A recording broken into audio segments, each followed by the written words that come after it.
Nooca nukleerka cusub ee dowladda Shiinaha ee burburinaya dayax-gacmeedyada. Shiinaha ayaa tijaabiyay hub nukleer oo lidka dayax-gacmeedyada ah.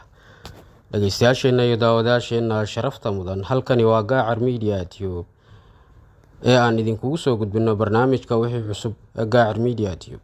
Barnaamijka wixii cusub ee Gaacar Media Tube waxaan idinkugu soo gudbinaa mar walba arrimaha sayniska, teknoolojiyadda, caafimaadka, arrimaha bulshada, dhaqaalaha, difaaca iyo wixii la midka ah.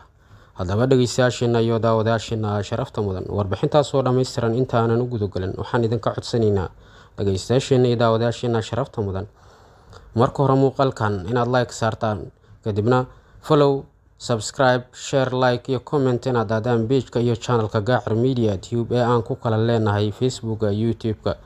Aan ku bilowno. Hubka nukleerka culeyskiisu waa 80 megaton, taasoo 80 kilomitir oogada sare ee hawada marka lagu qarxiyo kadibna ayuu burburinayaa dayax-gacmeedyada.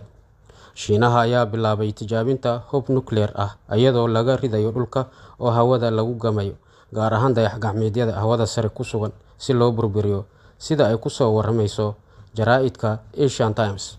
Waxaa la ogaaday hubkan cusub ee nukleerka ee lidka dayax-gacmeedyada ah in loogu talagalay in lagu caawiyo dhaqdhaqaaqyada ciidamada iyadoo lagu burburinayo dayax-gacmeedyada ama satellite-ka cadawga. Machadka nukleerka Northwest ama Machadka nukleerka ee waqooyi galbeed ee uu maamulkiisa uu hoos tago ciidanka Shiinaha ayaa lagu soo waramayaa in uu ku howlan yahay tijaabinta hubka nukleerka hub nukleer oo kala duwan si loogu burburiyo dayax-gacmeedyada oogada sare hawada ku sugan iyo wixii la midka ah. Tijaabinta ay sameeyeen cilmi baarayaasha nukleerka Machadka waqooyi galbeed ee Shiinaha ayaa lagu ogaaday 10 megaton ee nukleerka ah in marka lagu qarxiyo 80 kilomitir oo oogada sare hawada ah in dayax-gacmeedyada ku sugan ay burburayaan. Xilliga qaraxa uu dhacayo, waxyeellada shucaaca ama radioactive-ka ka dhasha ee hawada sare qiiq ahaan ay hawada sare u qabsanayaan, taasoo ka dhigaysa in dayax-gacmeedyada shaqadooda ay joojiyaan kadibna ay burburaan, ayay cilmi baarayaashu qoraal ay soo saareen sidaas ku sheegeen. Shiinaha wuxuu ku howlan yahay soo saarista hub cusub oo nooc walba leh. Waxaa tilmaaman in dhowaan uu soo bandhigay hub cusub oo lidka diroonada ah.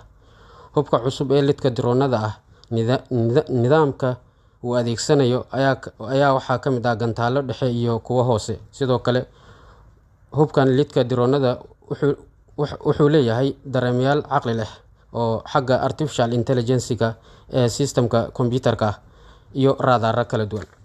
Shirkadda China Aerospace Science and Technology Corporation hubkan cusub ee ay soo saareen halkii sakan gudihiis 500 mitir ilaa iyo 18 kilomitir fogaan ah 20 diiradood oo cadawga ku sugan in ay kala saarto ayay weerar ku ekaysiinaysaa.